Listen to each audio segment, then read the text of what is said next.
Boa noite, igreja. Para quem não me conhece, meu nome é Douglas, como o pastor falou, mas todo mundo me chama de Dodi, então se alguém quiser trocar uma ideia depois, pode me chamar de Dodi, não fico brabo, é tranquilo, eu ganhei esse apelido ainda, eu nem sabia falar, eu era um bebê, a minha irmã não sabia falar meu nome, então ela inventou esse apelido e ficou até hoje. Então, pode me chamar de Dodi. Eu estou muito feliz de estar aqui essa noite, porque falar das boas novas é um privilégio. Pregar a palavra do Senhor Jesus Cristo não é um dever, é um dever também, mas mais do que um dever, é uma alegria muito grande, um privilégio. E eu, por 5 anos, tive esse privilégio de liderar uma célula, eu e a Fábio. Por 5 anos ali, toda semana, pregávamos a palavra. Durante esse tempo, a gente multiplicou 5 vezes também. E depois de algumas coisas que aconteceram, nós estamos supervisionando 3 células agora, para a glória de Jesus. Também somos líderes da GR, eu e a Fábio, juntamente com uma equipe linda e poderosa que Deus plantou do nosso lado. Então aí, o pastor fez esse convite semana passada, e essa época do ano é uma época onde eu tenho muito trabalho. Essa época, tipo, de novembro, dezembro, essa é a época que eu mais trabalho no ano. E a gente estava cheio de coisa assim. Eu disse para o pastor, semana passada ele fez o convite, eu disse, eu vou orar, pastor, deixa eu orar. Se Deus ministrasse uma palavra logo ali, eu já ia dizer, ok, pastor. E ele fez esse convite numa sexta-feira, no domingo, eu estava no almoço de família lá na minha casa, junto com a minha família. E eu comentei, eu disse, o pastor fez um convite para mim, para ir pregar no culto. Tá, e aí, o que tu respondeu? Eu disse, que eu ia ver, né, que eu ia orar. Daí a minha mãe olhou e disse para mim, diz para ele que tu vai pregar. Essa semana Deus vai, o Espírito Santo vai ministrar uma palavra no teu coração e tu vai pregar. Eu disse, amém, então. Se ela falou, vamos obedecer. E foi justamente o que aconteceu. Quarta-feira, estava no meu TSD, e Deus ministrou um texto bíblico. Dali em diante eu fui meditar nele, fui buscar, fui pesquisar, fui me aprofundar nele. E Deus ministrou no meu coração que esse texto se encaixa perfeitamente no momento que temos vivido. Nós estamos dentro de uma pandemia, algo que a gente nunca imaginou que poderia viver. Talvez impossibilitado por algum tempo de vir na casa do Senhor. E quando pudesse vir de máscara, como estamos todos nós aqui, era algo que ninguém imaginava. E essa pandemia, essa estação que a gente está vivendo, mexeu muito com a gente, mas com o mundo inteiro também. Ela mexeu com a gente. Eu confesso para vocês que na primeira semana desse negócio aí, eu nunca orei tanto na minha vida. Mas não era por medo. Porque se a gente for morrer, a gente vai ser promovido. A gente tem a nossa salvação. Então, eu comecei a clamar, mas não era por medo, para tentar entender o que estava acontecendo. E naquela semana, foi uma semana que fechou tudo, né, em Caxias. Eu comecei, a gente botou até uma regra lá em casa. Ninguém mais assistia TV. Não era nada, nem jornal, nada. Era só louvor naquela TV. E a Fábio, ela é meio assembleiana, assim. Daí, era só aqueles hinos. Eu já estava decorando tudo os hinos. Só que eu percebi algo naquele tempo, que teve muita gente que começou a querer conhecer Jesus e a buscar Jesus. Teve muita gente que não procurava esse caminho, mas depois, nem que diz aquele ditado, quando o sapato aperta, a gente começa a procurar ajuda. E muita gente começou a procurar o Senhor. Muita gente. A gente entrava no Face, era a corrente do bem, era isso, era aquilo. Teve até aquele negócio de todo mundo ir na janela e cantar o hino do Fernandinho, a música do Fernandinho lá. E virou aquela febre. Só que aí fica a pergunta: essas pessoas realmente queriam o Senhor? Essas pessoas realmente queriam viver algo novo com Deus? Essas pessoas realmente estavam a fim de abrir mão de tudo por amor a Jesus? Ou elas estavam indo na onda do resto da geral? E sabe, a gente se deparou com esse momento. E quando o Senhor ministrou esse texto no meu coração, começou a fazer muito sentido tudo isso que eu tinha observado já. E eu gostaria que vocês pudessem abrir a Bíblia de vocês em Lucas 14.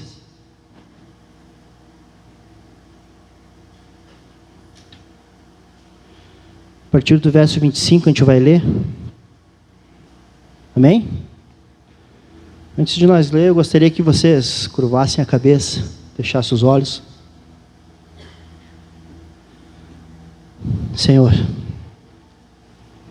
eu te peço, Pai, que nesse momento Tu tenha liberdade sobre esse ambiente, Pai. Que Tu abra o nosso coração, que Tu abra o nosso entendimento. Nós somos as Tuas ovelhas, Pai, e Tu és o nosso sumo pastor.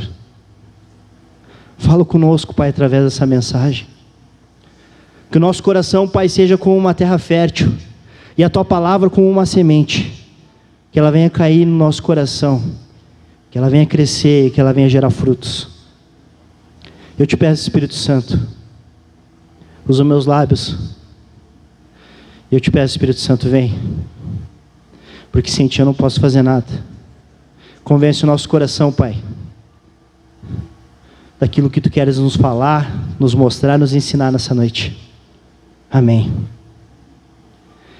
Então, assim, Lucas 14, 25 diz assim: uma grande multidão acompanhando Jesus, este voltando-se para ela, disse: se alguém vem a mim e ama seu pai, sua mãe, sua mulher, seus filhos, seus irmãos e irmãs, e até a sua própria vida mais do que a mim, não pode ser meu discípulo. E aquele que não carrega a sua cruz e não me segue, não pode ser meu discípulo. Qual de vocês, se quiser construir uma torre, primeiro não se assenta e calcula o preço para ver se tem dinheiro suficiente para completá-la? Pois se lançar os alicerces e não for capaz de terminá-la, todos os que virem rirão dele, dizendo: este homem começou a construir e não foi capaz de terminar. Ou qual é o rei que, pretendendo sair à guerra com 10.000 homens, é capaz de enfrentar aquele que vem contra ele com 20.000? Se não for capaz, enviará uma delegação enquanto o outro ainda está longe e pedirá um acordo de paz. Da mesma forma, qualquer de vocês que não renunciar tudo o que possui, não pode ser meu discípulo. O sal é bom, mas se ele perder o sabor, como restaurá-lo? Não serve nem para o solo, nem para adubo, e é jogado fora.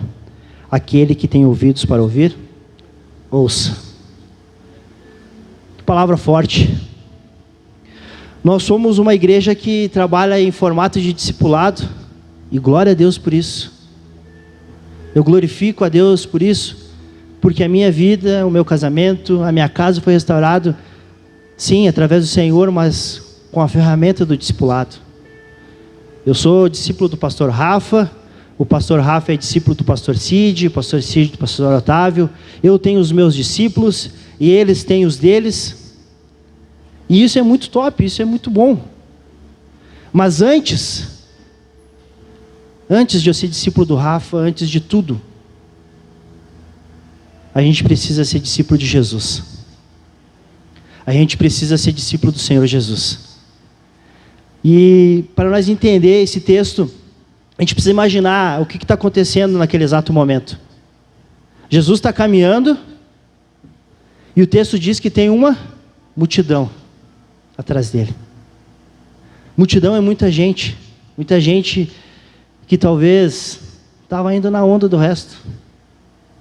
Estava indo porque tinha ouvido falar dos feitos de Jesus, mas tinha uma multidão atrás dele. E Jesus, ele não está à procura de seguidores. Jesus está à procura de discípulos. De verdadeiros discípulos. Então Jesus percebe que tem muita gente ali que está atrás dele só por causa da galera. Não está ali porque realmente quer ele. Está ali porque a geral está indo e talvez pode acontecer alguma coisa legal ali. E daí Jesus para no meio do caminho. E vira para trás. E ele diz assim: ó, galera, é o seguinte. Eu vou dar umas características para vocês de um verdadeiro discípulo. E ele começa a citar coisas. E eu, tentando me aprofundar nesse texto, eu percebi 3 características que um verdadeiro discípulo do Senhor deve ter. A primeira delas está lá no versículo 26. E diz assim: se alguém vem a mim e ama seu pai, sua mãe, sua mulher, seus filhos, irmãos e irmãs, até a sua própria vida mais do que a mim, não pode ser meu discípulo. Jesus está dizendo assim, ó, cara, se tu amar qualquer pessoa mais do que a mim, não pode ser meu discípulo. E um exercício bom de a gente fazer é a gente começar a pensar as pessoas que a gente mais ama. Começa a comparar com o Senhor Jesus, começa a pensar no teu pai, na tua mãe, no teu filho.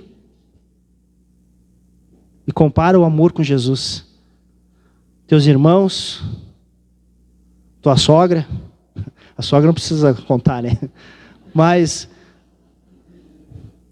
pensa, faz uma análise sincera dentro do teu coração e começa a comparar o amor que tu sente por essas pessoas com o amor que tu sente por Jesus. Jesus está dizendo assim: se tu amar qualquer coisa, qualquer pessoa, mais do que a mim, tu não pode ser meu discípulo. Logo quando eu fui assumir a célula, isso já fazem 7 anos, eu cheguei para o meu pai é alguém que já teve uma caminhada com Cristo, hoje ele está um pouco no banco de reservas ali, mas em nome de Jesus ele vai entrar em campo. E ele é o cara que tem uma bagagem, e eu disse: pai, eu vou me tornar líder de célula, e eu vou ter uma célula lá na minha casa. E ele disse: eu não concordo muito contigo, mas pode sentar lá naquela cadeira, naquele banco lá, e pode fazer o que tu quiser, pode dar conselho, pode falar o que tu quiser. Mas o dia que tu for falar de Jesus, tu muda a voz. Porque Jesus é a coisa mais linda que já pisou sobre essa terra. Esse é o devido valor que nós temos que dar para Jesus. Esse é o devido valor. A gente teve célula durante todo esse tempo e a gente viveu tanta coisa. As pessoas chegavam para nós e diziam assim: não, nós amamos Jesus. Daqui para frente agora a gente vai caminhar firme. Agora é só Jesus na minha vida, mas foi só até ela namorar. Ela começou a namorar e vinha aquela frase: se tu for, eu vou. Que amor é esse? Jesus, ele não aceita ocupar o segundo lugar. Eu amo demais a minha esposa. Eu daria a minha vida por ela, eu daria a minha vida pelos meus filhos. Mas eles não chegam aos pés do meu Senhor Jesus para mim. Porque Jesus, ele tem que ocupar sempre o primeiro lugar. Em Mateus 22 vai dizer: qual o principal mandamento? E Jesus diz: o principal mandamento é este: amarás o Senhor teu Deus de todo o teu coração, de toda a tua alma, de todo o teu entendimento, com todas as tuas forças, com tudo que tu é. Ame ao Senhor. Ame ao Senhor. Nós precisamos, para nos tornarmos um verdadeiro discípulo de Jesus, colocar Ele em primeiro lugar. Olha para o irmão do lado, eu sempre quis fazer isso. Olha para o irmão do lado e diz assim, ó: ama Jesus mais do que tudo nesse mundo. Esse é o primeiro pré-requisito, essa é a primeira característica que um discípulo de Jesus deve ter. A segunda está no versículo 27, e diz assim: aquele que não carregar a sua cruz e não me seguir, não pode ser meu discípulo. Aquele que não carrega a sua cruz. O que é carregar a cruz? Carregar a cruz é suportar as lutas, as tentações, as perseguições, o julgamento, sem negociar os princípios de Jesus. É ser a mesma pessoa aqui dentro da igreja e lá fora. Ter o mesmo comportamento que tem aqui dentro e lá fora. Isso é carregar a cruz. Sem negociar os princípios de Jesus. Tem gente que está aqui dentro da igreja, é uma bênção. Sai lá fora, o cara manifesta. O cara corta a frente dele no trânsito e ele fala bobagem, fala palavrão, chega em casa, briga com a esposa, briga com os filhos. Carregar a cruz é ter um comportamento sem fugir dos princípios do Senhor. Ter um comportamento que agrada a Jesus em qualquer situação, em qualquer momento.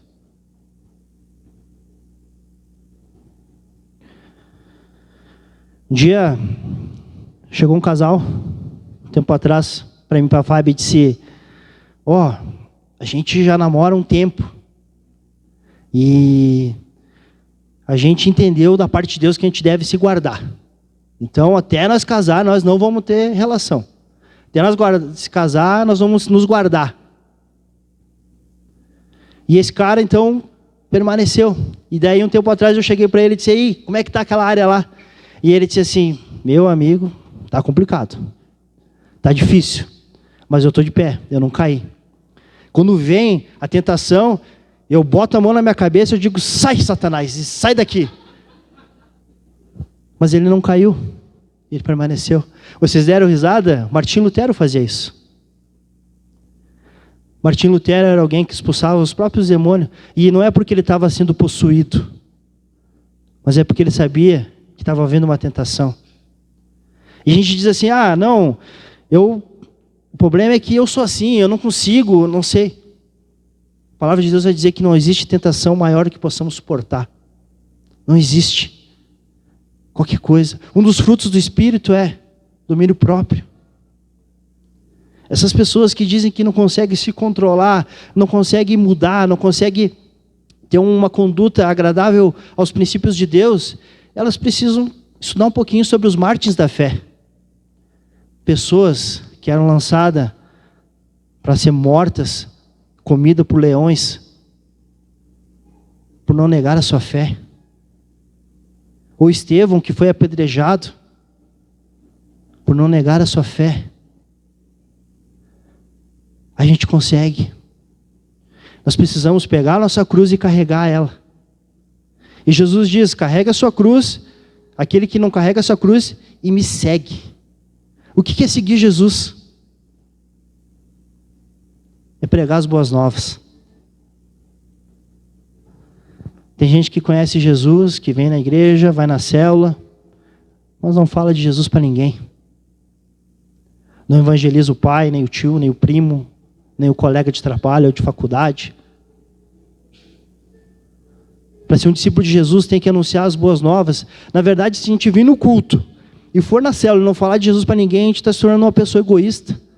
Porque a gente quer a coisa mais deliciosa que existe no universo só para nós. A gente precisa falar do Senhor. Mas Doide, eu não tenho esse chamado. Isso aí é para alguns, não. Todos foram chamados. Todos. Todos. Eu sempre quis ter uma revelação monstra daquelas assim, de chegar para a pessoa e dizer assim: assim diz o Senhor. E é isso, isso e isso.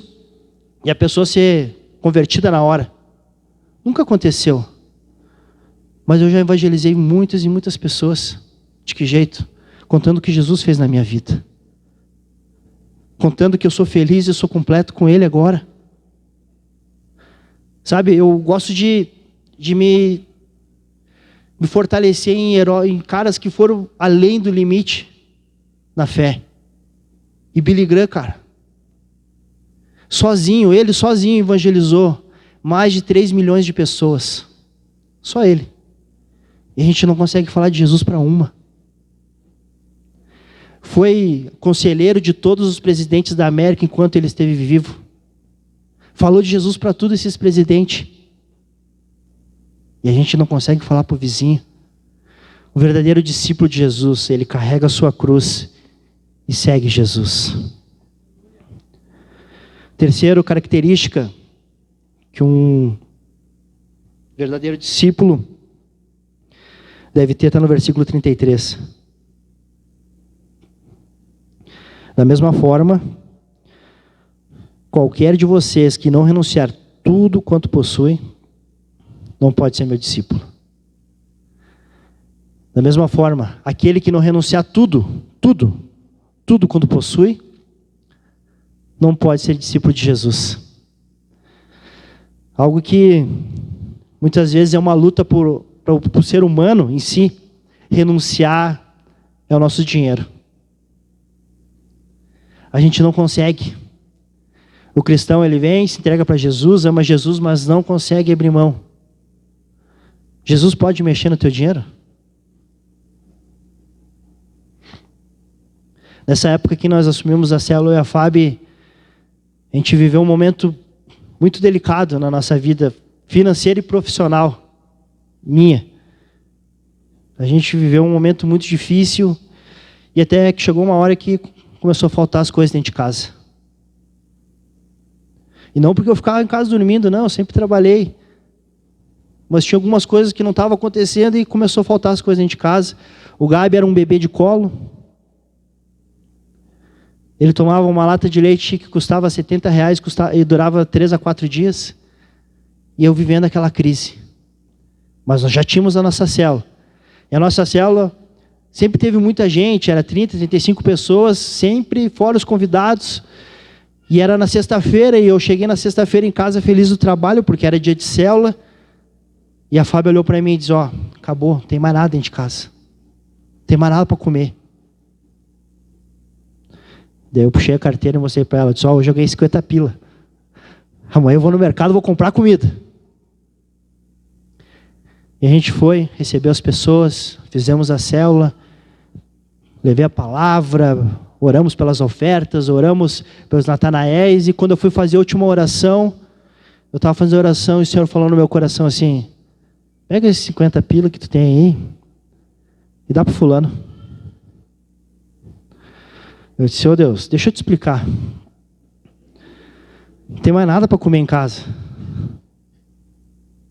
E como é que eu vou falar para a Fábio, Deus? Amanhã vai ter um velório, porque ela vai me matar, cara. Vamos deixar assim o testemunho que já está bonito. Acabou a comida, eu peguei 50 pila, está tudo certo.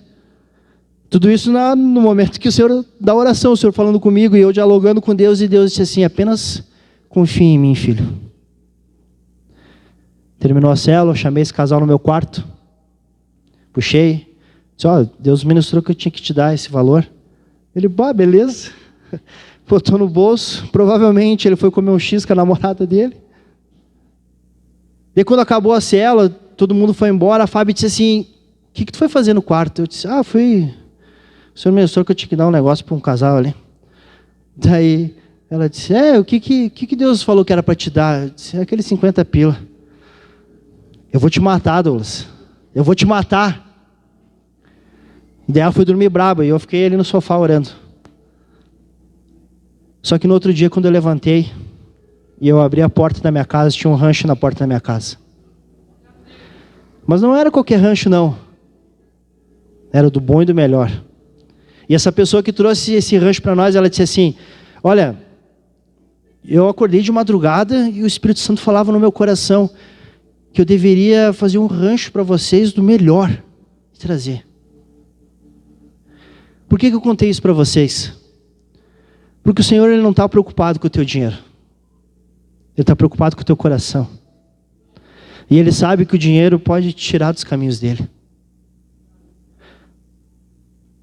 O Senhor, Ele é dono do ouro e da prata, Ele é dono de tudo. Tu acha que Ele vai precisar do teu dinheiro? Ele não precisa. Mas Ele precisa do teu coração. Então o verdadeiro discípulo, ele renuncia o dinheiro dele, ele abre mão. Outra coisa que um verdadeiro discípulo renuncia é o seu tempo. Muita gente diz assim, eu precisaria que no meu dia tivesse mais 5 horas. Eu tenho tanta coisa para fazer, eu não tenho tempo para discipular ninguém, eu não tenho tempo para ter uma célula, eu não tenho tempo para orar.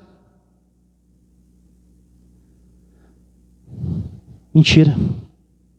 Todos nós temos tempo. O que tu faz da meia-noite às 6? A gente pode achar um tempo para Deus. Eu trabalho por conta, nós temos 2 filhos, eu e a Fábio, nós supervisionamos 3 células e cuidamos da GR. Eu não sei o que vai acontecer no meu dia. Então, antes de eu fazer qualquer coisa, eu tiro meu tempo com Deus. Martinho Lutero, ele orava todos os dias 1 hora. Antes de tomar café da manhã, antes de dar bom dia para a esposa, antes de fazer qualquer coisa, ele orava 1 hora. Todos os dias. E um dia perguntaram para ele: Martinho Lutero, tu ora todos os dias 1 hora antes de fazer qualquer coisa? Sim. E quando tu tem um dia assim que tu tem muita coisa para fazer, como é que tu faz? Daí eu oro 2. Martinho Lutero, ele assimilou resolver as coisas os problemas do dia dele, com ter intimidade com Deus. Se você não tem esse costume, comece 5, 10 minutos. Mas tire tempo para Deus. Tire tempo para Deus. Jesus, ele quer ter tempo com a gente, ele quer conversar com a gente. O Senhor Jesus, ele não quer que a gente chegue lá e faça algo regrado. Eu sempre falo sobre isso porque, para mim, é o que existe mais importante no compromisso de um cristão, é ter tempo com Deus. E o Senhor, ele se agrada de ter esse tempo com a gente. O Senhor gosta de ter esse tempo com a gente. Eu me lembro no dia que eu estava no meu TSD de manhã e eu estava orando, daí eu parei de orar e disse assim: Deus, se tu sabe até o que eu vou pensar, por que tu quer que eu fale? Se tu conhece até meus pensamentos. E daí o Senhor disse assim para mim: é porque eu gosto de ouvir a tua voz. O nosso Senhor é alguém que gosta de estar com a gente. E a gente deixa para Ele o tempo que sobra ou quando sobra. E a última coisa que um verdadeiro discípulo precisa renunciar é os seus planos. Jesus pode mexer na tua vida, pode bagunçar os teus planos. Eu conheci um cara que ele chegou com uma vida destruída. Totalmente destruída. Pensa na pessoa que tu viu assim, pior na banda assim, e ele era pior ainda. Tinha tentado se suicidar algumas vezes. Cara, uma confusão a vida do cara. E o Senhor Jesus começou a restaurar área por área. Área por área. Restaurou ele. Restaurou o casamento dele. Restaurou a vida dele por completo. E daí ele tinha um sonho profissional. Deus começou a honrar. E ele começou a prosperar. Quando ele chegou nessa fase, ele disse assim: Deus, beleza, até aqui, mas eu acho que eu vou mudar o plano. Acho que eu vou fazer outra coisa. E abriu mão de tudo. Um verdadeiro discípulo entrega os seus sonhos, os seus projetos, os seus planos nas mãos de Deus, e aí Deus diz como vai ser. Ele que vai dar a última palavra. O ano passado a gente recebeu um convite, eu e a Fábio. Passáramos um ano em São Paulo e depois sermos enviados para Portugal, para cuidar da igreja de Portugal. E a gente nunca disse que não. A gente não foi ainda, porque o Senhor não falou conosco. Eu procurei os meus pastores, procurei os meus pais espirituais. E a única coisa que eu disse assim: se Deus confirmar no meu coração e no coração da Fábio, a gente arruma a mala e vai embora. E se Deus falar hoje pra gente, é isso, a gente chega em casa e arruma a mala e vai. Porque a nossa vida está na mão dele. A nossa vida está na mão dele. A nossa vida. Se Deus nos colocar numa enrascada, Ele vai nos tirar. Mas se a gente se colocar numa enrascada, Ele pode nos tirar ou não. Então é melhor confiar nele. Porque a gente sabe que vai dar certo. Um verdadeiro discípulo abre mão de muitas coisas. Abre mão de muitas coisas. E para concluir, eu gostaria de contar 2 histórias para vocês hoje. São 2 histórias verdadeiras, 2 histórias verídicas, 2 histórias de coisas que realmente aconteceram. A primeira é de um cara que demorou demais para fazer Jesus como o Senhor da vida dele. E a segunda é de um cara que, quando era criança ainda, ele entregou tudo para Jesus e fez o Senhor Jesus como o Senhor da vida dele. A primeira conta que um jovem, essa é uma história verdadeira, de 18 anos, se converte, aceita Jesus, começa a ir na igreja, tudo beleza, tudo ok. Certo dia ele está num culto, como o de hoje. E o pastor faz um apelo. Ele vai para frente, ele e mais 2 amigos dele. O pastor começa a orar, daqui a pouco o pastor para a oração, olha para ele, aponta o dedo e diz assim: assim o Senhor te diz, abre mão dos teus sonhos, abre mão da tua vida, entregue tudo a Jesus. E Ele te fará um homem muito maior do que tu imagina. Esse jovem voltou para casa triste. Chegou em casa e orou e disse: Deus, legal, obrigado por ter lembrado de mim, ter parado um culto para falar comigo. Mas eu tenho uns planos aí, eu tenho uns projetos. Eu queria ser alguém bem sucedido. Eu queria ter umas casas, uns aluguel aí. Eu queria viver bem, eu queria viajar. Eu tenho o sonho de ser empresário. Então, Deus, eu vou procurar o meu sonho. E esse cara conseguiu. Hoje ele é alguém muito próspero. Uma empresa com mais de 1.000 funcionários. Ele dá uma palestra que custa mais de 20 mil reais. Uma palestra dele, rápida. Muito dinheiro, tem tudo que ele queria. Só que com 60 anos ele se senta na cama dele e ele sente que falta algo dentro dele. Ele sente que falta algo. E ele se lembra do que falta. Daí ele dobra os joelhos nos pés da cama dele e diz: Senhor, eu me arrependo de não ter dito sim naquele dia e naquele momento. Eu me arrependo. O Senhor me perdoa? Eu quero viver o que tu tem para mim. E adivinha que Jesus respondeu: sim, eu te perdoo. Só que agora com 60 anos você vai ter que começar do começo. Esse homem hoje, ele é motorista da Kombi dos jovens da igreja. Ele é o motorista, e a Kombi não é nem folga que ela tem no volante, ela tem férias. E ele é o motorista da Kombi, ele leva os jovens para cantar, para tocar em outros lugares.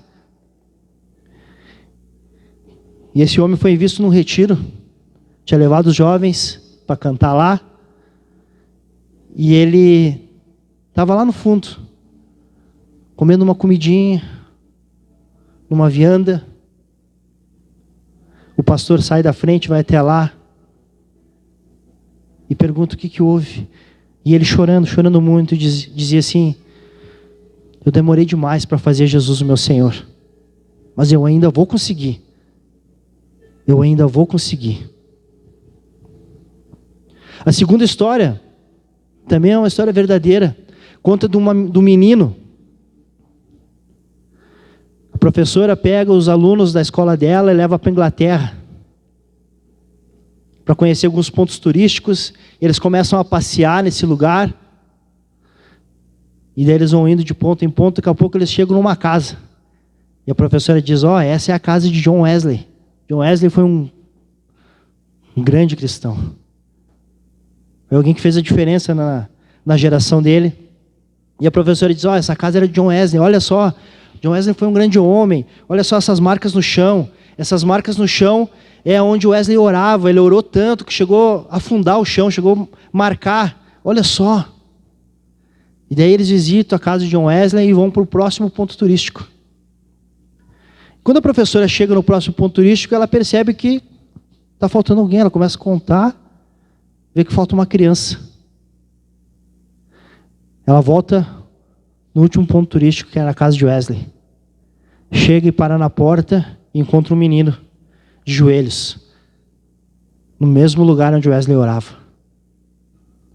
E ela para e escuta a oração que esse menino estava fazendo. Esse menino, alguns dias antes, o Senhor tinha aparecido para ele e dito assim: abra mão de tudo, largue tudo, venha e me sirva, e eu te farei um dos maiores homens desse planeta. E ele de joelhos dobrados naquele lugar, ele dizia assim: eu aceito. Uma criança: eu aceito, Senhor. Eu aceito, Senhor. Mas faz de novo como tu fizeste Wesley, faz em mim. Faz de novo. Eu aceito. A professora, esperando na porta, espera ele terminar a oração, olha para ele e diz: vamos, Billy Graham, já está na hora. Para a gente viver algo com o Senhor, a gente precisa ser um verdadeiro discípulo. A gente precisa abrir mão de muitas coisas da nossa vida. Mas eu gostaria de dizer algo para ti. Sobre todas as coisas existe a soberania de Deus. Todas elas. É um prazer Ele mandar e é um prazer nós obedecer. A gente só quer caminhar e não ser apenas um seguidor, mas ser um discípulo de Jesus. De impactar as pessoas na faculdade, na escola, no almoço em família, na rua, nas ruas de Caxias do Sul.